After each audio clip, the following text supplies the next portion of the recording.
একটা জিনিস এই যে বলি যে আমাদের কোনো আর অসুবিধে বাবুনদাও খুব হেল্প করে, বাবুনদারও বাবা কোনোদিন পয়সা করে দিয়ে কোনোদিন হেল্প করে না, কিন্তু তা হলো মানে সাপোর্ট, মানে যে পাশে থাকা একটা কোনোদিনই আমি কোনোদিনই বাবা কাউর থেকে কোনো 5 পয়সা কোনোদিন চাইতে কোনো মানে চাইও না। এবং না বাবুনদা একটা জিনিস যে যখনই কোনো আন্তরিকতাটা আছে, যে ভালোবাসাটার দিক থেকে দাদার মতন ভালোবাসে এমনি খুব। আমাদের কালীঘাট স্পোর্টস লাভার যে টিমটা 3rd ডিভিশনও নিয়েছিল, ওই টিমটাকেও যেহেতু বাবা আজ প্রিমিয়ার ডিভিশনে যে টিমটা উঠেছে একদম আজ ওই টিমটার সাথেও যুক্ত ছিল দীর্ঘদিন। এখনো বাবুনদা বললেই আমরা যাই, যে কোনো ক্লাব যদি আমাদের সবসময় আজ মিথ্যা কথা বলবো, আমরা এখন রবীন্দ্র সরোবর স্টেডিয়ামে যাই, আজ সৌরভ পালও আমাদের খুব খুব সম্মান দেয়। বাবাকে আমি মিথ্যা কথা বলবো না, রবীন্দ্র সরোবর স্টেডিয়াম সৌরভ পাল প্রচুর সম্মান দেয়, সৌরভ বিশ্বাসও প্রচুর ভালোবাসে। যখনই দেখা হয় 3rd ডিভিশনে সুরজি সংঘর দায়িত্ব দিয়েছিল, তখন বাবা 3rd ডিভিশন থেকে 2nd ডিভিশন সুরজি সংঘ করে তারপর রঞ্জন দা 2nd ডিভিশন থেকে টেক ওভার করে নিয়েছে। তো যখনও স্বরূপদার সাথেও দেখা হয়, জিজ্ঞেস করে বাবা কেমন আছে। আমাদের সবাই সিনিয়র যারা মাঠে, শঙ্কর জেঠুরা আছে, শঙ্কর দাস, তারাও জিজ্ঞেস করে যে যেখানেই দেখা যে কেমন আছে বাবা। প্রত্যেকটা মানুষই মাঠে সবাই ভালোবাসে, এবং আমরা এটাও চাই যে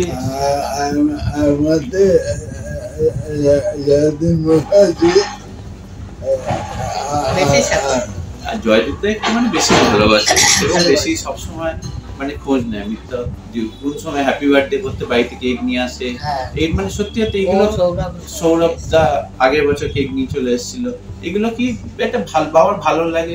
এবং সবসময় মানে কোনো কিছু হলেই বাবু একটা ফোন করিস, হ্যাঁ হ্যাঁ কেন, দেখো কিছুই না, মানুষের কখন কি হয় এই দাদারা দাঁড়িয়ে থাকে বলি আমি মা চেষ্টা করছি এই অর্থ নিয়েও 2700 টাকা নিয়েও আমরা লড়াই করে যাচ্ছি।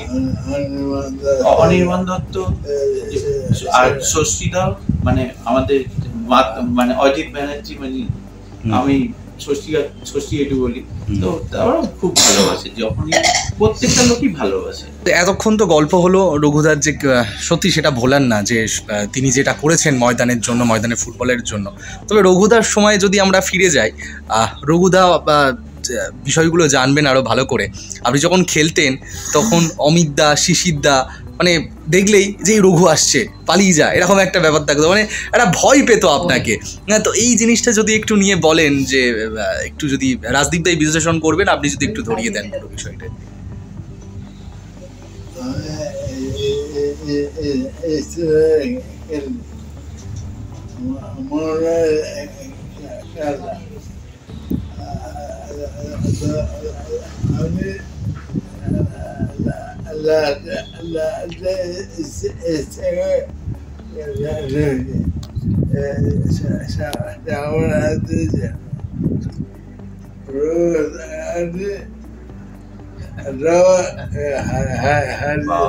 যখন বাবা ইস্টার্নেলে খেলতো তখন বাবা ইচ্ছা করে তখন গেল, মানে এত একটা ভিড় থাকতো মাঠের মধ্যে, মানে যখন ঢুকতো ইচ্ছা করে লেট করে ঢুকতো, যেই বাবাকে দেখতো বলতো না আজকে ড্র হয়ে গেল ম্যাচ।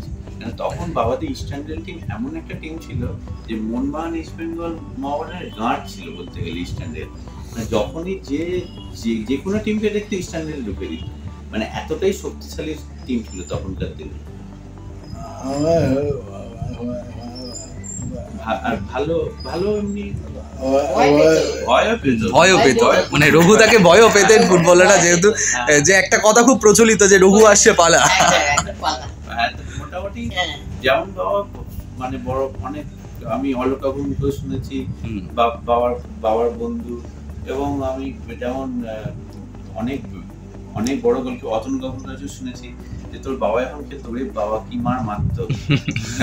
তো যখন মানে তখন বলছে একটা চাম আলাদা ছিল। এখন আমাদের সত্যি সত্যি কলকাতা লিগটা খুব বাজে লাগে, বাবারও কষ্ট হয় যে আজকে বাবা যখন আগে তখন কলকাতা লিগের চামটা কোথায় ছিল, এখন যায় মাঠে বাবা রেগুলারই মাঠে বসে থাকি, আমরা গ্যালারিতে বসে থাকি, কিন্তু মাঠ পুরো খালি হয়ে যাচ্ছে আস্তে আস্তে। এটা কিন্তু খুব একটা ভালো দিক না।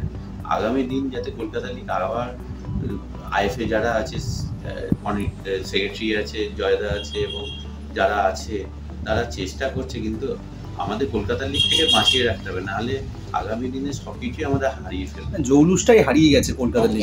এইটাই হচ্ছে মেন। ভিন্ন রাজ্যে খেলাটা দিচ্ছে, যার জন্য সবাই দেখতে পাচ্ছে না তো খেলাগুলো। কোথায় তোমার কল্যাণী, কোথায় বারাসাত, ব্যারাকপুর, একদম